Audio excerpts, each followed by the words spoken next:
এই দেখো বন্ধুরা, এটা আমি কি বানাচ্ছি বলো তো।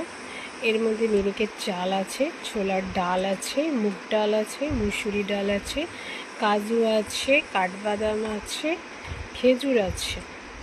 এগুলো সবই মিক্সড করে আমি প্রথমে কি করেছিলাম, ধুয়ে নিয়েছিলাম সুন্দর করে।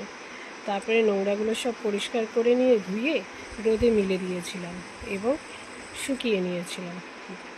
তারপরে যখন কড়কড়ে হয়ে গেছিলো তখন আমি কি করলাম, এগুলোকে আস্তে আস্তে কড়াইয়ে একটু নাড়াচাড়া করে ভেজে নিচ্ছি।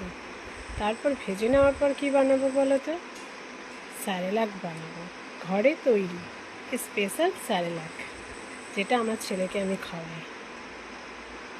তো কেমন লাগলো আমার স্যারেলাক রেসিপি?